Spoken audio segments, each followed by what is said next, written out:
C'est le début de la 9e journée de Lidl Star League dans un stade de Flandre à huis clos.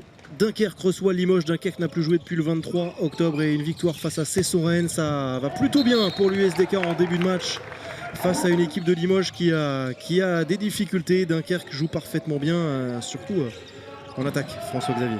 Oui, avec beaucoup de buts en ce début de match. Les attaques des deux côtés qui fonctionnent. Peu d'agressivité défensive, ça va changer au fur et à mesure du match.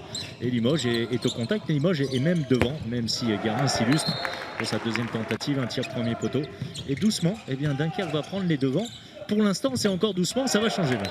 Oui, avec un homme irrésistible touché par le Covid ces dernières semaines. Cornel Nadji, le Hongrois, vraiment le fer de lance offensif. Il est partout, il est inarrêtable avec ce tir assez caractéristique, ce shoot en appui.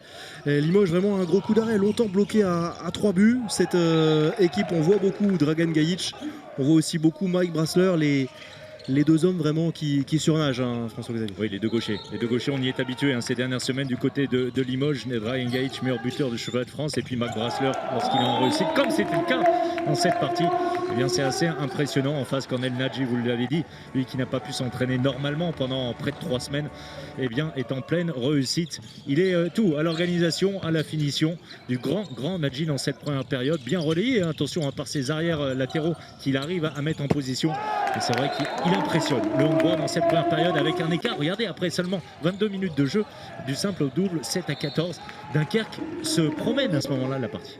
Ouais, et les belles productions offensives des dernières sorties avant cette coupure d'un mois se confirment. Les plus de 30 buts passés face à Cesson-Rennes, à Toulouse également. 19 buts dans le premier acte, avec 6 réalisations pour Cornel Nadji, rien que 4 dans le premier quart d'heure. Vraiment, c'est hyper intéressant, hyper fluide aussi ce que propose cette équipe.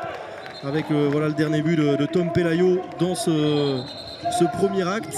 Avant, petit à petit, un réveil des Limougeaux et surtout une équipe de Dunkerque qui va un petit peu plus faiblir sur l'aspect offensif. C'était la grande question, le grand questionnement de Patrick Casal, avec tant de joueurs à l'arrêt pendant plusieurs jours, plusieurs semaines. L'impact, la dimension physique de ces joueurs en seconde période, un gros doute. C'était un petit peu une inquiétude, même si vous le voyez à la pause, il y a plus 8 et 19 buts inscrits par Dunkerque. On n'y est pas forcément habitué. La révolte, petit à petit, avec Yoav Lombrouzo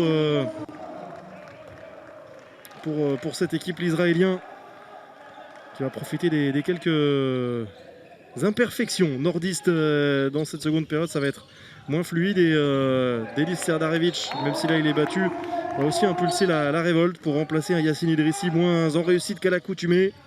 Et à ce moment-là, la partie Dunkerque maîtrise encore son sujet, avec l'impression non pas d'une gestion, mais cet écart qui s'est stabilisé malgré les tentatives, notamment de Lombroso, qu'on retrouve ici à la finition face à Samir Belhassen. On ne sent pas Limoges capable de renverser la table, comme on dit. Au contraire, Dunkerque se stabilise cet écart. Vous le voyez, on a un petit peu plus de 20 minutes du terme de la partie. Il y a encore 7 buts d'avance pour les Dunkerquois. Et petit à petit, l'écart va se réduire avec, voilà, regardez, notamment cette double parade. Vous parlez au moment de tournant à ce moment-là. On n'était pas loin parce que cette équipe de Limoges va être capable de revenir à 2 longueurs en usant systématiquement dans le dernier quart d'heure du jeu à 7 contre 6 avec 2 pivots, avec un Mike Brasler toujours aussi irrésistible. Très efficace Mike Brasler, et plus de difficultés de l'autre côté du terrain pour Dunkerque à trouver des solutions.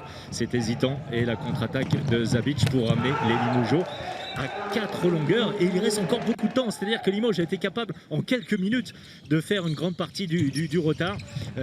Seulement les dernières étapes sont plus difficiles, même si Romain Ternel s'exécute et ramène son équipe à 3 buts.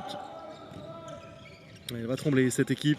Superbe shoot de Dylan Garin qui prend une nouvelle fois ses responsabilités. L'homme fort, le meilleur buteur dunkerquois en ce début de saison. Ils vont trembler jusqu'au bout, ces nordistes.